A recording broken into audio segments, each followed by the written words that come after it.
Hello, I'm Jonathan from PTFS Europe, and what's on my mind today is two-factor authentication or multi-factor authentication, which comes into Koha in version 22.11. So it adds an extra layer of security, and we're being asked more and more these days for two-factor authentication to be supported, particularly on the staff interface. So it means that when you access the Koha staff client, you're prompted for additional authentication. So it adds a layer of security and is configured in Koha under Koha in administration. And there's a new system preference called two-factor authentication. You can see I've already enabled it on my Koha system here.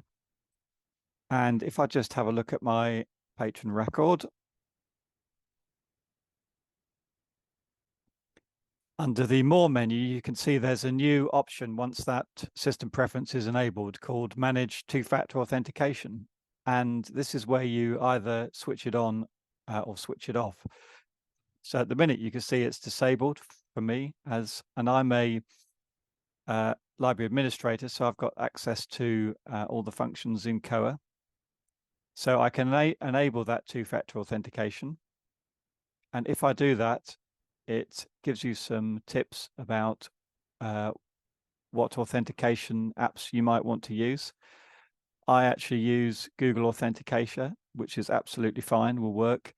So at this point, you'll get your phone and you start your Authenticator app and you add this site to your Authenticator tool.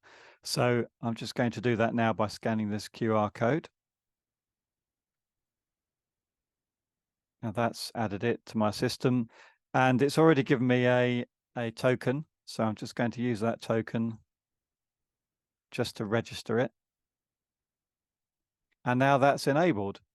So if I perhaps just log out of my Koha client again and go back to log in, my username, password, it now asks me for the additional level of authentication. So again, I'm just going to take that token from here and paste it in and verify the code. But you can also see I've got a fallback to email. So if for any reason I haven't got my phone with me, but I've got access to my email, I can use that as a fallback method. So that's a really useful new feature in 22.11 that adds a good degree of security. The other thing you may want to perhaps understand is which of your staff haven't got that enabled. So if you actually want to mandate two-factor authentication, then you could perhaps run a report to identify users who haven't got that enabled. So you can see I've got a report here, borrowers without two-factor authentication. In fact, these are staff borrowers without two-factor authentication. So it's looking for the permission flag of super librarian, and it's looking for patrons with the staff category as well. So if I just run that, you can see that their authentication method is password, and there's only 19 of them. So I could perhaps go and enable that.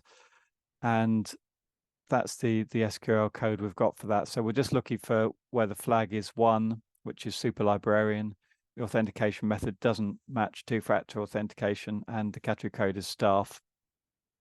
So very simple report, but just helps you flag up users that haven't got that authentication method enabled. So perhaps I could go and chase those users down at that point. Hope you found that useful, and we'll see you next time.